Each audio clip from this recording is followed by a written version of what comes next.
Discussions in this show are for entertainment and educational purposes only and should not be construed as specific recommendations or investment advice.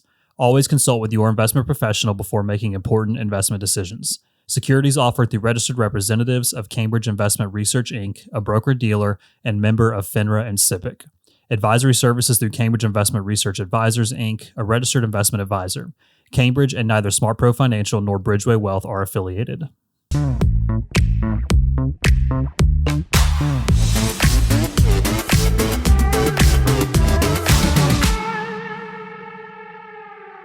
All right, welcome back to the Working Wealth Podcast. I'm Patrick Rogers, and thank you for joining us today. If you have not taken some time to go back and watch our last couple episodes, we've had some great guests and great topics, specifically talking about taxes. You know, we're in the middle of tax season right now, so that's super relevant. But go back and check those out and give us a like and a share. And if you got some bad feedback, also just private message that to me, please. Don't make it public. But today I've got a good friend and colleague here, Mr. Josh Crumley, the founder of Crumley Agency with HealthMarkets here in the upstate South Carolina, to talk about health insurance. And it is one of those things that, man, if it's not a topic that comes up every day for me, I'd be surprised because health insurance is quite a conversation these days. Yeah. But the purpose of having Josh today, right, is to talk about really just the basics of insurance, like how do we get it, why do we need it, how to structure it, those kind of things, and give you guys some good education around that. Yeah. So, Josh, welcome. Glad to have you, man. Thanks for having me. I appreciate it. Yeah. Super glad we got a chance to do this today. And me too. I know we've worked together for 5 years, 5-6 years, something like that. Yeah. And it's the industry has changed a lot. It has changed a lot. Years, it definitely has. That's the big going thing. And that's what's, kind of pushes a lot of agents out. Like you have to keep up. It's constantly changing, it used year to year. And it seems like, every few months there's a new rule, there's something else going on. So trying to stay on top of that can be exhausting, but yeah, it's fun because, I provide value to people. That's how I see it. So. Right. Yeah. Just give people that education around the options, help them make the right decision for their situation. Yep. Right. Absolutely. Awesome. So thinking about health insurance in general, I think it'd be good to start with maybe just like a high level question, which is, why do we need health insurance? Yeah. Well, that's a really great question. There's two sorts of people, right? You have your healthy people, and then you have people that are have a lot of health problems, right? Healthy people don't use their health insurance on a daily basis, right? That's a blessing. Everything's going really, really well. Those are the people that are a little bit more difficult to deal with because they're putting money into something, and like, hey, where's the value in this, right? I'm paying X amount of dollars a month, but I'm not using it. Then you have, our folks that are using it every day. They have, medications, they have conditions that they're being seen for. They see the value in it daily, right? But at the end of the day, when you end up in the hospital, right? Like that's where everything happens. You're good one day, and then all of a sudden you get a diagnosis you never saw coming, or you're athletic like yourself, right? You're working out and you tear your shoulder, right? Things happen, and just like in your business, like you're either prepared or you're not, right? But if you're not, there's the other side of the coin is potential medical bankruptcy, right? Like that's a big part of bankruptcy in our country is medical debt. And even with your son's situation, right? You asked for a cash, what would that look like, right? That was a whole lot more than what you were going to pay with insurance. And I think in cases like that, you kind of see like, oh, okay, like I get it. Which is sad because, for me, the issues with pricing and things like that, the monthly premiums and stuff, I think it starts at the top of the hospital systems, right? being able to charge $45 for a box of tissues or whatever's a little bit ridiculous, but that goes down $9 per Tylenol. Yeah, exactly. And that, I mean, geez, and that's probably cheap. It's the same strength as the over-the-counter. Yeah, exactly. Bring my own, right? Yeah. Can I do that? We actually took our own to our son's surgery at the beginning of this month. We had our own infant's Tylenol. I wouldn't doubt it. And but it wasn't because we were being cheap. It was just like they said, hey, like bring stuff with you just so you have it. And then we got in there, and the nurse in prep was like, hey, if you have your own, like, I'm not going to charge you for this. Hey. She's like, I'll even do the calculation and dispense it for you. It's like, wow. Perfect. That saved us like $100. That's great information that I'm going to use from this point on to let my clients know. And like those costs, right? They filter down to the insurance company. They have to say solid too. So, we're going to cover X amount. And then it flows downhill to us, right? And I think the big thing is that I remind people like, hey, I'm one of you, right? I'm dealing with this too. I have a family of 4. I've got 2 kids and a wife, and our premiums are not low. And overall, we're really healthy, and I pay it each month, and I cringe. But again, I see every day in my world, right? I see the good, and I see the really, really bad. And so I think for me, it becomes one of those things where it's like, hey, I've worked so hard to get to this point. I don't want to have to go to my savings and call my financial advisor and say, hey, man, I need you to cut me a check of X amount of dollars. And now, that's knocked back all my plans that I've had for my wife and my family, and to be able to retire and those kinds of things. So, insurance is a protector of income, whether you like it or not, whether you use it or not. But I just try to provide the value and find them a plan that best fits them. Yeah. So. I love what you just said there, which is like really maybe even go like a higher level than just health insurance, like insurance in general. Transparently, we're recording 4 episodes on insurance today, right? Oh, nice. So like all different kinds of insurance to talk about that stuff.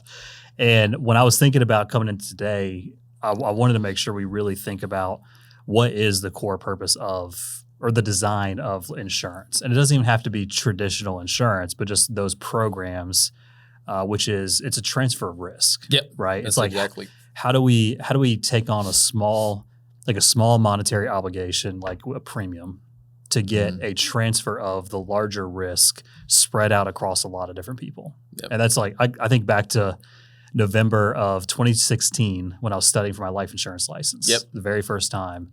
And all the education was just around that concept. Yeah. It's like, hey, we're transferring risk, we're spreading it around. It's making it to where you're not the one who's going to have to carry the financial burden and save you from that potential like catastrophic expense, right? And I see that now, especially today as a financial planner working with clients. It's not just going into retirement. That's a big piece. And we could spend probably 12 days talking about health insurance in retirement, Medicare, supplements, all that kind of stuff. Yeah. We don't have to get off on that today. That probably feels very laborious for both of us to get into, right? But it's so important because it's become an integral thing in our society today. For those who are younger, maybe healthy, maybe not healthy, they're working, trying to evaluate, what kind of plan do I choose that's offered by my employer? Yep. Or on the flip side, is my employer just overhauled the entire structure? Like Michelin's a great example. They kind of have basic health plans now, but it's really more of a cost-sharing program. Yeah. There's all these different changes that are coming, which does affect people's bottom line and affects their ability to maintain margin, which then affects them being able to like actually plan for the future. So, I know that affects your world. And that's what we're constantly seeing is, companies that have been solid and had great health plans for forever, right? The Michelins, the BMWs, things like that. They're changing, right? These new rules and these laws or, bills that they passed in the past years ago that have expired, like they're affecting everybody. And so, what we kind of deal with, first off, we have our individual market, right? Self-employed folks that don't have access to healthcare, or, whether they're self-employed or they just work for a small business that just, can't afford to do it, right? So you have Obamacare, right? That's the first thing. Or the federal marketplace, there's a lot of different names for it. Yeah. They cover pre-existing, have preventative coverage and things like that, right? So it's great. But those premiums are based off, taxable income, right? Not just for you, but the entire family. If you're married, like even if your wife isn't on the plan, we've got to take that income into consideration. So you get the tax credits that are based off that income, as long as you fall within a certain income range. Those tax credits can go towards that premium to help keep it low and affordable, right? That used to be the pitch, not so much anymore. And then, we go from there. Outside of that, you make too much money. Your premiums are then based off your age, right? So somebody that's 25 and makes $80,000, gets no tax credits, pays, roughly $300 a month. Well, that same person at age 63, right, pays $700, So there's a lot of moving parts, but the one thing is we have there's different options out there. You have your non-traditional health insurance policies where, short-term plans, catastrophic plans, things like that, where they don't cover pre-existing. They're only built for healthier people because you have to go through medical underwriting on those. But, at the end of the day, the premium might be great, but until it's battle tested, you really truly don't know what you have. And that's the dangerous part. Like, even we tell our clients, like, hey, here's another option, right? Like, we have the Samaritan's Purse, the Christian Medicare type plans, and things like that, and they're really great and attractive sometimes with the premiums. But I've seen those time and time again where people really needed them, and when it's a sharing plan and they decide not to share with you, then you're stuck 100%. Well, with traditional health insurance, at least hey, I'm paying this premium, which stinks, but I do know that when I do need it, it will be there. And so, where's your peace of mind at? Is it the everyday premium, or is it with the coverage that you're purchasing, right? And so, our biggest thing is just to level with our clients, like, hey, our country is kind of a mess when it comes to healthcare, but here's where we are. We're going to walk every step with you, and we're going to explain everything with you. We're going to be as honest as we possibly can. But when it, kind of comes into your world, right? When we retired people earlier, when we had those enhanced tax credits, that was great, man. I love my job. Yeah. It was a lot easier to plan. It was. It was a lot easier so. to plan for you. And, for us, it was like, hey, like, you've worked really hard. You're 61, 62 years old. You've done everything right up to this point. Look, if you can just stay within this range until we can get you to Medicare income-wise, like, hey, you can get your health insurance for a really great price, and boom, it was awesome to see. And, but now, here we are, right? Very, very different situation. Very different situation. Yeah. So. And I've had, I think even some clients we worked together with, had some situations beginning of this year where, because credits disappeared to the extent of how they were set up with the cliff or not having a cliff up until the end of last year, it was a much more relaxed situation. Yeah. I would say it didn't affect cash flow as much because people could stay under certain income thresholds and, have the coverage they need, not have an additional $1,000 a month or so of outflow. Yeah. That made the planning and that flexibility much easier. Yeah. There's some trade-offs there. But maybe we're delaying Roth conversions or delaying other things. Yeah. Maybe you accelerate charitable giving to offset those kind of things. But it's a dynamic situation. It is. And I feel like I want to get into that here in a moment of, hey, how does all this look maybe going forward? Yeah. But before we go there, let's take a step back on the actual insurance programs. Like you talked a little bit about health sharing programs, which are non-traditional, not actually insurance under the eyes of the law, right? Yeah. Let's break down, not the non-traditional side, because I think that is an important topic, but this kind of to what you mentioned a moment ago is you're really taking a risk there. Yeah. Of are they going to pay out? Are they obligated to actually provide coverage for services? Yeah, well, it's small print. And I've seen that go both ways, right? Myself, and we've even had that conversation just transparently, and we decided to stick with traditional because just from the administrative burden. Yeah. I've seen people where they basically get a second job filing forms and doing claim work. Yeah. And if it's an extra $400 a month, for the sake of time, I don't have time to deal with that. They're not HSA compatible either. So if you have one of those, right, that's a big, There's a lot of reasons to stick with the traditional is what we've seen. But thinking about the different coverage options, right? So whether it's marketplace or employer, what I want to break down for people is, okay, you have all these different acronyms. Yep. And, I always joke with people is I intentionally have not gotten my health insurance license because I don't want to have to deal with it. Yeah. So everything else, but I don't have that one. But let's break down for people, hey, like what are like PPOs and HMOs and HTHPs and all that kind of stuff, just on a high level, like how do those things work if you have those offered through your employer or, through the marketplace? And then where does some of those maybe fit better for clients? Yeah. So, anytime I'm a firm believer that a PPO is always going to be better than an HMO, right?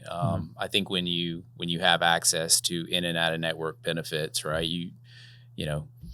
Within South Carolina, we have these things called EPOs. And if you're going to ask me the name of the acronyms, I'm going to blank for you right here because I was trying to think as you were talking. I can't think of EPO. PPO is preferred provider. Yeah, right? preferred provider, and then HMO, health maintenance organization. I think. See, you should be doing my job, but I don't want that job, my friend. But you've got you've got an EPO. So the weird thing is it's like it's this hybrid of a PPO and HMO. So for instance with Blue Cross, right? That's the kind of the big dog here in our state, right? Like you can go to any hospital system in the state of South Carolina. However, outside the state of South Carolina works on an emergency basis only, right? Life and limb situations. Okay.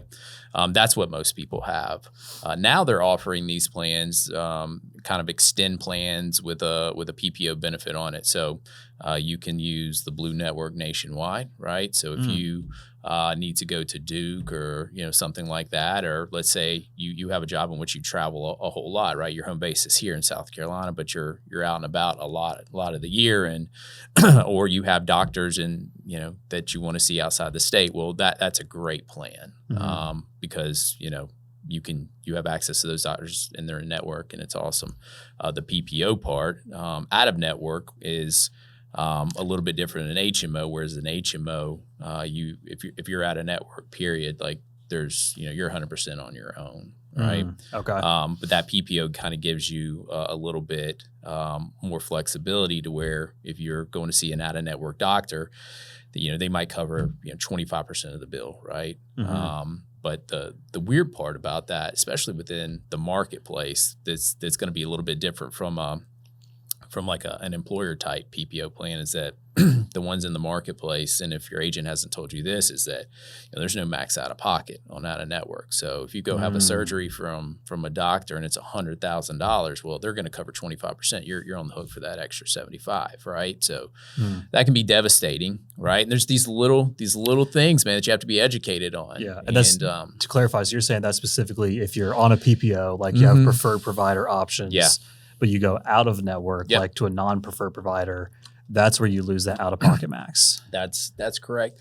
Gotcha. Excuse me. Okay. But your employer plans, they have a lot of their PPOs have an out-of-pocket max. So you'll pay a little bit more, but hey, sometimes that's worth it when at least there's still a stopping point where the bills are going to end. And but yeah, they don't make this stuff easy, right? And I just remember thinking, when I first started, I've been doing this it'll be 10 years in May. It's been like the longest 10 years and the quickest 10 years all wrapped up into one. I'm 9 years, so I feel it. Yeah, you know it. And there's been so many changes. And I just think going back and really thinking like, man, I never thought I'd be in insurance ever. It wasn't my plan in life. Who grows up wanting to do insurance. I think I got into a situation where it was an opportunity to work for myself, but the first couple clients I had, when I finally learned what I was talking about,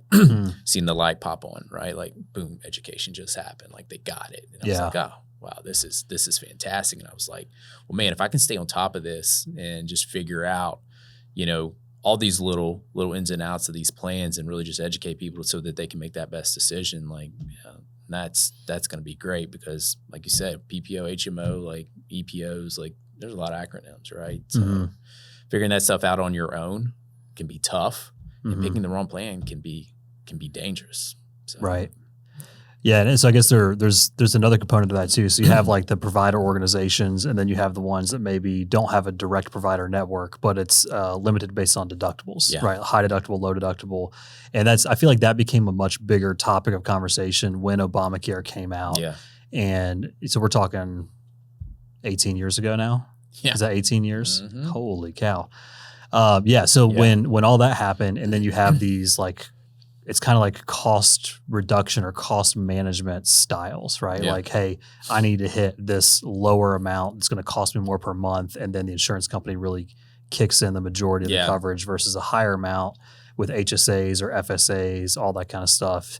It's a whole alphabet soup. Let's be honest about that, right? But it's been interesting to see how a lot of that has changed over time. And I feel like with a lot of employer-sponsored plans specifically, that's where those high deductible, low deductible conversations come into play. Yeah. Can we just dive into a little bit of that for people? Like, hey, where does it make more sense to look at spending a little bit more per month for a low deductible versus a smaller amount per month for premiums for high deductible, and then funding HSAs or FSAs in conjunction with that? Yeah. So, I think, how I take a client on, like, we have a client info sheet. You probably have an intake sheet, right? Mm-hmm. We get to know them on paper before we even meet with them, right? Kind of seeing where they are medicine wise, health issue wise, and things like that. Mm-hmm. Health insurance has morphed into something that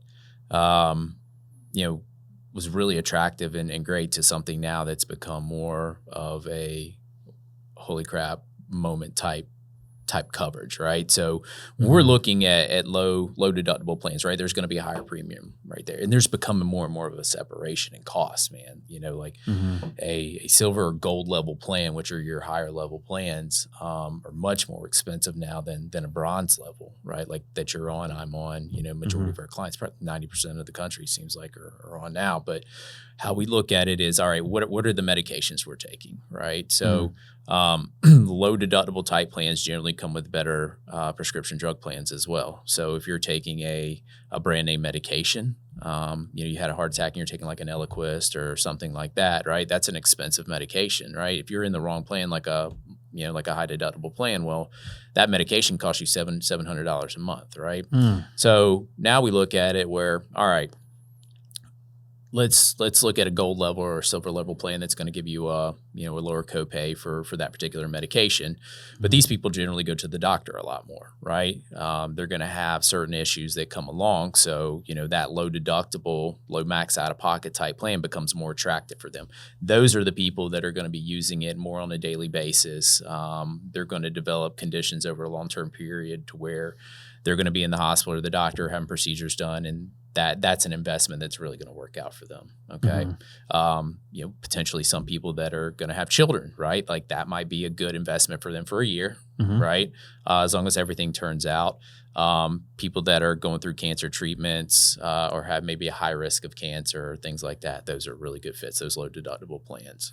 Investing a little bit more money for a little bit more peace of mind. But on the other side, you have to talk affordability, right? Not everybody can afford these. So, insurance to me has become more of a catastrophic type situation, right? You have plans that have, high deductibles, high max out of pockets, but if you need it for everyday use, it has the copays in there, right? So, you can go to the urgent care, go see your primary care doctor for $40-$50. Otherwise, you would pay, $100, $150. So it makes that affordable should you need it. But at the end of the day, it doesn't drain your pocket, hopefully, if with the everyday costs. But if you do end up in the hospital and your bill is $100K, right? I always tell people, hey, it's easier to pay off, $10,000 in debt and be on a payment plan and ask for forgiveness from the hospital and apply for grants when you have health insurance than when you owe them $100K and they know that chances are they're not going to get paid. And no matter what people say, I think I just always wonder,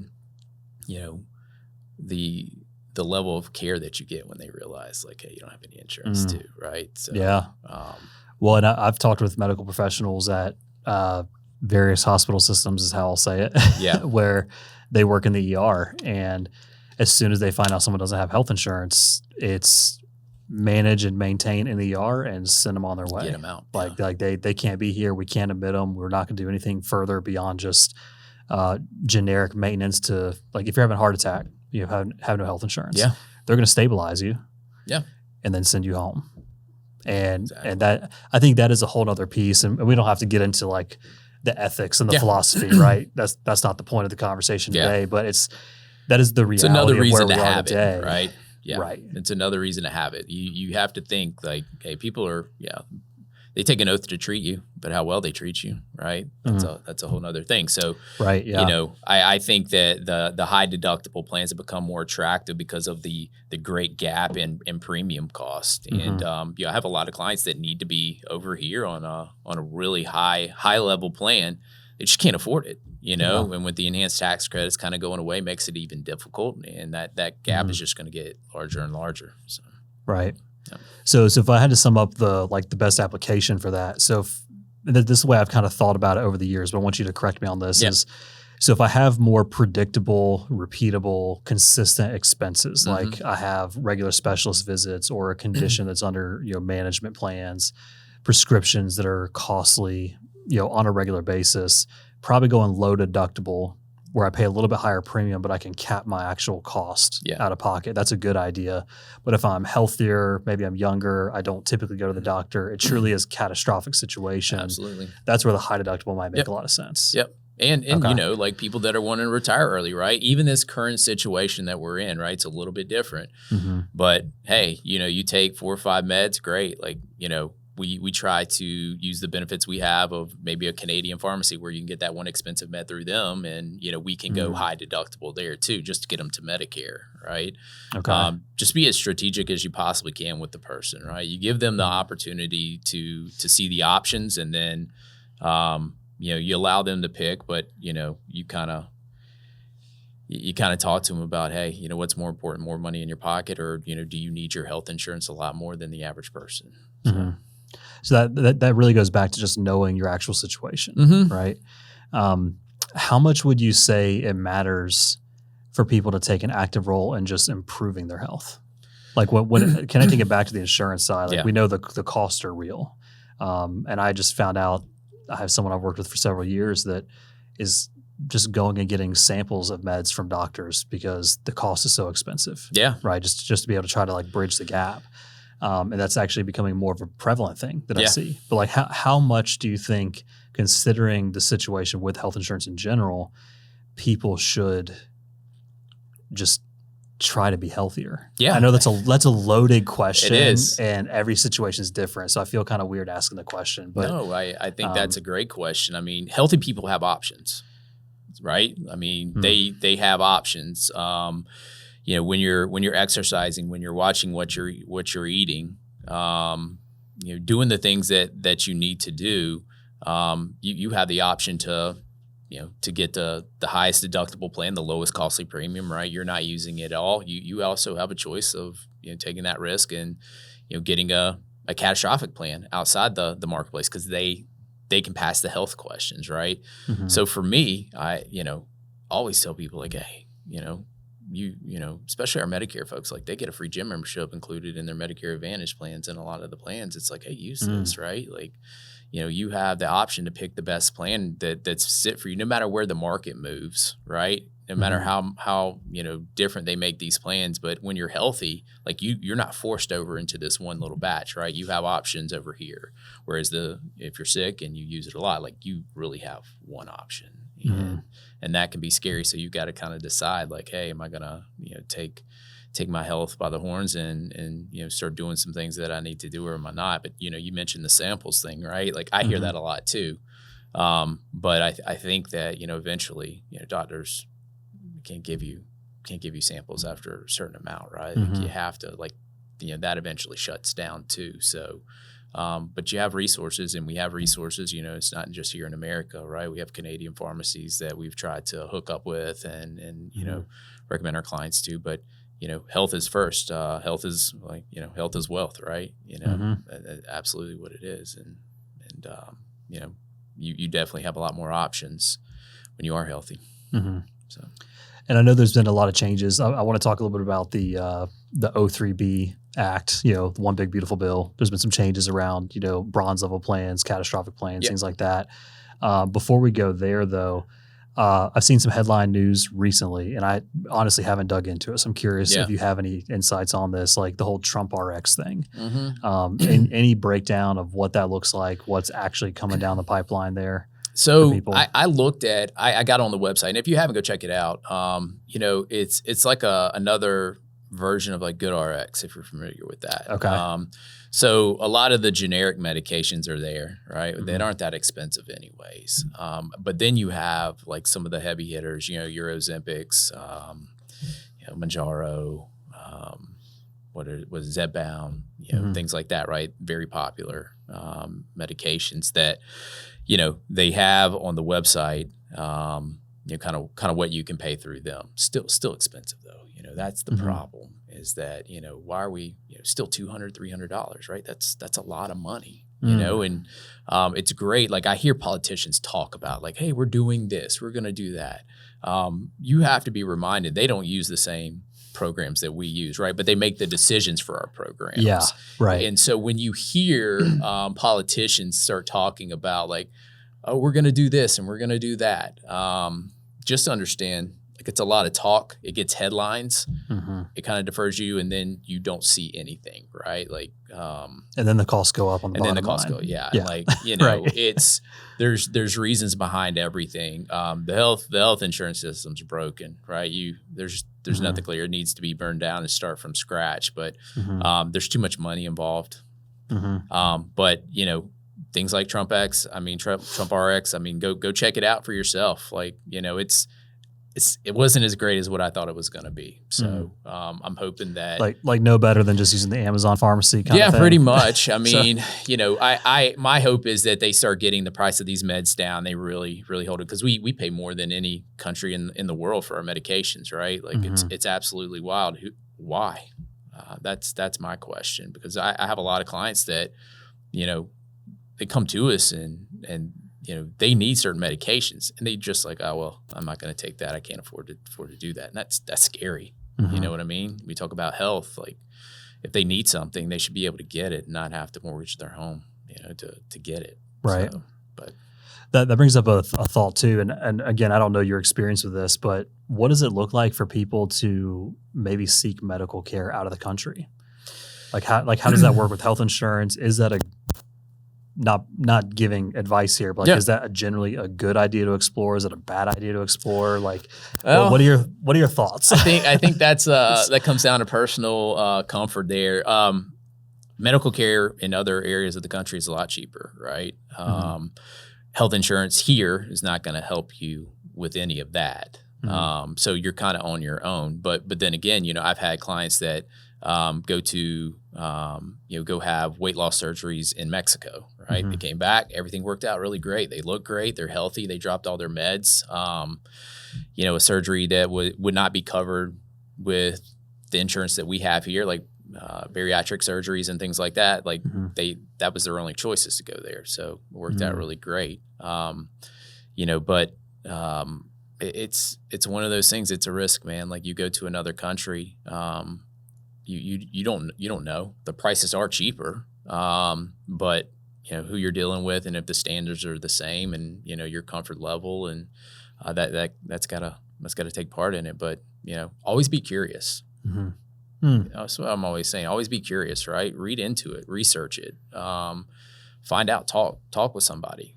Make a call, see if that's for you. Because I know that if I was really sick, or my kids are really sick, right? Like, for instance, if I have cancer, like I'm probably not interested in chemo, right? Like that's tough. So I'm gonna search, and that's why I kind of have a cancer plan that's going to give me a big lump sum of cash, so that I can go and maybe seek some of those different things, because I'm curious about that stuff, So just be curious and really dig into it. If there's something that you truly need, like do the research.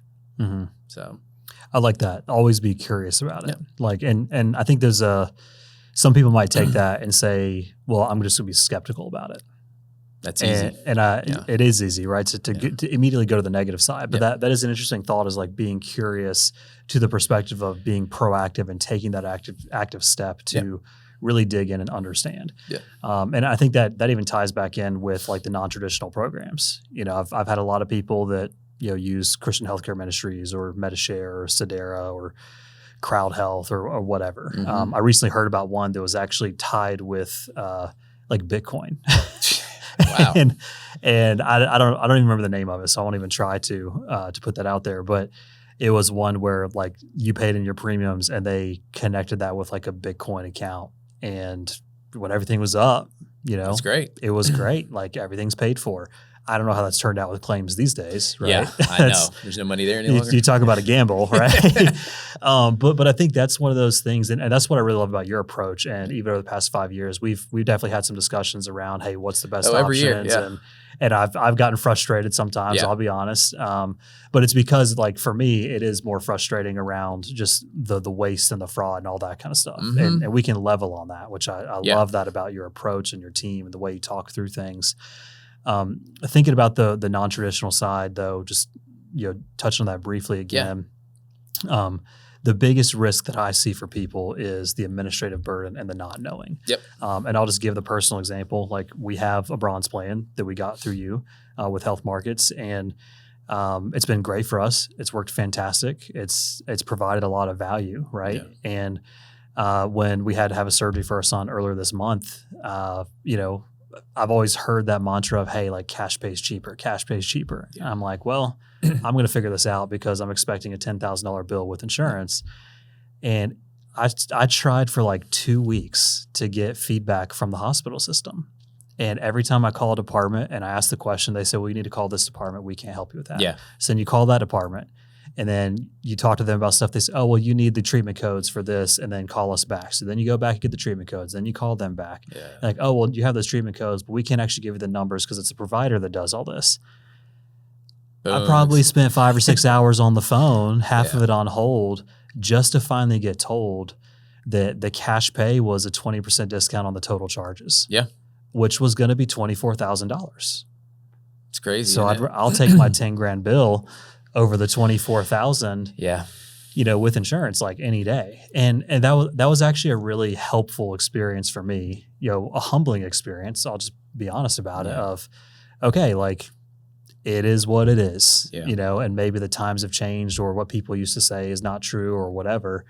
But just to get to see the reality of I spent all this time, and it wasn't until literally the morning we're checking in for surgery at 6 o'clock in the morning. Yeah. When somebody actually can tell us, hey, well, here's the actual cost. That stinks, doesn't it?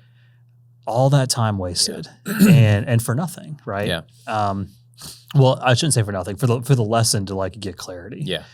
Which I still have the personal issue, like I would presume you do, is like the waste, all that stuff built into the system. Yeah. But like I think it's an important thing thinking about even the non-traditional options is, do you have the time, the know-how, the desire, the want to commit to having to chase all this stuff down, to submit the right forms, to go back and forth, and even the resources in those situations to pay up front and then wait for reimbursement? Yeah. And then not even truly even knowing if the reimbursement's even going to come, right? Like, so that's the biggest thing is that, even with your son, at least the money that you put there, like he's hit his maxed out pocket. So if any complications or anything he needs for the rest of the year is covered 100%, right? Which is great. Great year to break an arm. Yeah. Right. Yeah. So, but not, knock on wood for that. But no, I bring that up as like, I think it's a question we get a lot. Yeah. Is, hey, are there other options? Can we do something different? And I'm like, there are options. Yeah. But let's talk about pros and cons. Yeah, there you go. Do you want to spend, 60% of the cost, then do all the work yourself, or just pay 100% of the cost, like by paying the insurance premium, and then it's all handled for you. It's behind the scenes. Yeah, it's still frustrating. It's a hassle, but you have that assurance or the certainty. Yeah. Right. So that's just the way that I think about that now. I think it changes a little bit when you live it in real life, right? Like you did. You kind of start seeing like, cash is great. Cash works better though on the local level with the doctors, right? Sick visits, things like that. I'm not gonna lie, right? You can I go to the dentist, right? Even with dental insurance, it's like, hey, so some people works for, like, if you have a large family and you're paying a ton of, of dentist visits, right? It can work there, but like, going to the dentist, right? You can negotiate 25% down, and not have dental insurance, and it's okay. But if you get that, if you get that crown or root canal, right? Well, then now it's a little bit different. And so, but that's major, right? So, right. It's more than the routine kind of stuff. Yeah. And we've even run that math, for the past 5 years, we haven't had dental insurance. Yeah. Really since Haley left her job in 2021. And, but it was looking at like, I could go buy a policy, and the amount of money I spent on the coverage for the basic cleanings was actually like $50 more a year than just paying cash out of pocket to our friend who's the dentist. Yeah. Right. It's like, well, if we have an issue, Good we'll to have just a friend that's a dentist. Yeah. Right. Yeah, that's true. Your network is what matters the most, exactly. really. That's how you actually save money. But yeah, it's very interesting. But, so maybe connecting back through the One Big Beautiful Bill Act, some changes there. It's huge. One of the big things that I saw out of that has been really impactful for clients is now, even if you're on a bronze level plan or a catastrophic plan, you get to kind of treat that like a high deductible, which practically speaking, they do have massive deductibles, right? And they're not qualified as HDHP. Yeah. But the biggest thing that I've seen for people is now you can actually fund an HSA. And to me, from a planning perspective, that is one of the best features if you bundle those things together is, hey, I have the lower premiums versus a silver or gold plan. Yeah. But now I can actually put money away tax deductible to use tax-free for future medical expenses.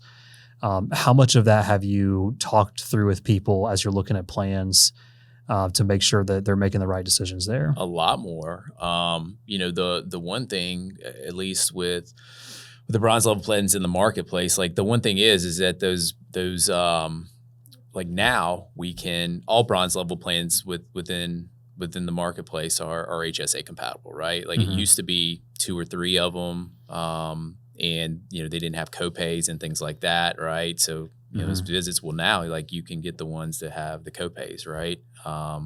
Which now makes doctor's visits very affordable too. So and they're cheaper than the other ones, which is really weird as well, premium wise. So that was an exciting conversation for a lot of my clients that had HSAs and things like that. But that HSA is the best investment you can make, right? It's I mean, triple tax advantage. Yeah, like it's ridiculous. So if you can afford to do one, it's even better. But in the employer side, that's where they haven't caught up yet, right? Like that didn't affect them. So there's still HSA compatible plans within the employer market. Like you can't have an HSA with all their bronze plans yet. Okay. So that hasn't happened yet, which is really weird. But it has in the marketplace. So, but we go through that a lot. I have an HSA, so I have an approach with it, and I share that approach with my clients. And I think the approach that I have, because I was taught a certain way, and especially with our higher earners, right? It's look at like, hey, you need write-offs, right? Well, max this thing out, and here it is. But this thing is going to grow in the market, right? And it's going to grow tax-free. And then you can what my family does is we max it out. We basically pay our premiums, but when we go to the doctors, like I just pay out of pocket, cash. I just keep my receipts, right? And when it gets to a certain amount, I'm going to do a reimbursement, right? I don't use any money on the HSA card. I just let that thing grow and grow and grow until it gets to a certain amount, and then I'm going to pull some of that cash out, right? And then I'm going to use that cash for maybe to buy a rental home or those kinds of things, or I'm going to have a certain amount to where when I get to age 65, right, like I've got this, and all my healthcare will be taken care of, all the bills that I need when I probably really need it, when the body's breaking down, right? The money will be there, and I don't have to worry about pulling money from calling guys like you and saying, hey, I need X amount of dollars to because Medicare is going to change too, to pay my medical bills. And so if I could recommend an HSA, I couldn't recommend it highly enough. I mean, it is absolutely fantastic. And no matter what you do, the biggest thing you get is that 100% write-off. Every dollar you put in, you know, you get back. So yeah, a huge deal. There's really no better investment vehicle out there. There's not. You know, aside from investing in your ability to make more money, right? Like in terms of actual tax sheltered vehicles, the HSA account is the best one. There's so many things you can do with it. You know, yeah. It's crazy. And I really appreciate the way you broke that down. I want to clarify one thing. You can't directly take the money out of, just for people listening. I can't use the money in the HSA to buy the rental directly. I'm reimbursing myself for expenses and then I use the cash elsewhere. That's what I meant. Yes. Just to clarify. But no, it's like the triple tax benefit, just to let people know, right? So it's the tax deduction on the contribution. I can use it to reimburse myself for medical expenses tax-free. And that is expenses today or expenses in the future, or in some cases, expenses in the past. As long as I have the receipts, right? And then if I do invest it, it grows tax-free. And then once I turn 65, I can also just treat it like a traditional IRA, take money out without the 10% penalty for non-qualified distribution. And I think a lot of people don't realize this is, you can't use it for health insurance premiums. No, but I can use it for long-term care expenses. I can use it for, in some cases, it's my understanding, like Medicare supplement plan costs, right? So there's a lot of different uses for it, and that's where we even consider that as like another retirement vehicle. It's not purely retirement, but you get the same tax deferred opportunities like you have with a lot of retirement accounts, and same concept. We encourage people to fund those as much as possible. So I'm very excited about this year. Like we actually get to fund one now again for the first time since we left, employment with someone else. Absolutely. And that's a huge part of our plan. Going forward. That's awesome. And I'm excited to see, I think it's evolving too, right? Like I think that there's going to be some more things that come from it. I'm hoping eventually, right, that we can get reimbursed for premiums that were paid, right? I think that would make it even more attractive. But I wish they would up the limit. $8,500 for a family is nice, but when Trump was talking about giving money back to the people, right, and funding an HSA, right? If they're going to do that, they have to make that a lot bigger. And if they do that that'd be great too. So. Yeah, well, I think about like when we do financial planning projections, we say that the average retiree today spends just under $7,000 of out-of-pocket medical expenses on top of premiums. Like the average retiree.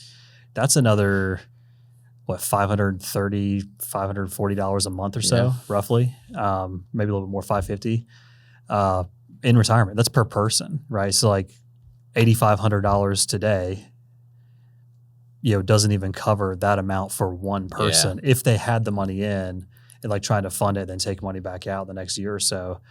The math just doesn't math. No, doesn't. So a lot of reform hopefully in the future. A lot of squeezing out some of the fat. I know. Making it more efficient as we go from here.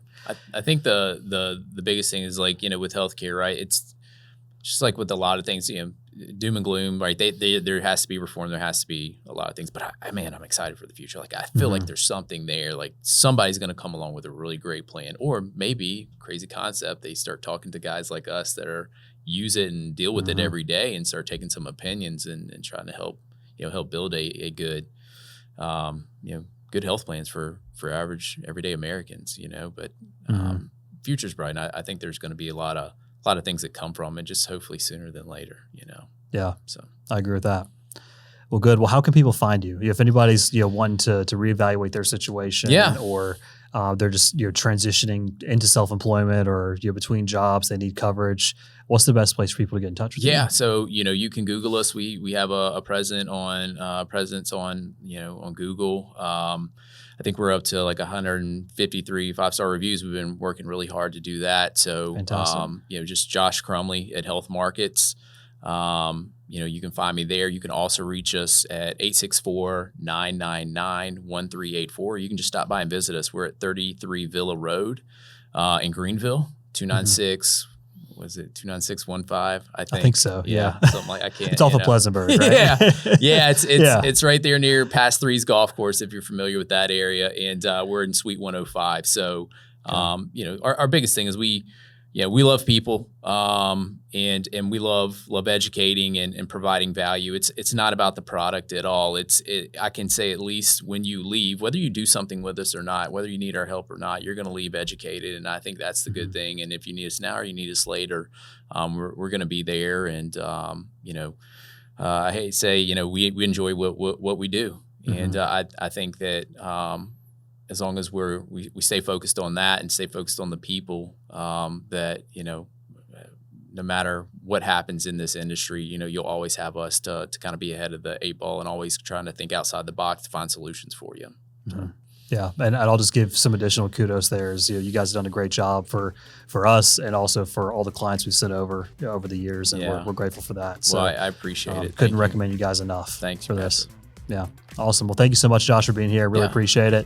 Like I mentioned at the top of the show, please give us a like, a share. If this has been valuable or helpful with some educational content, please just forward it on and let us know how we can keep improving. Thanks, guys. Have a good one.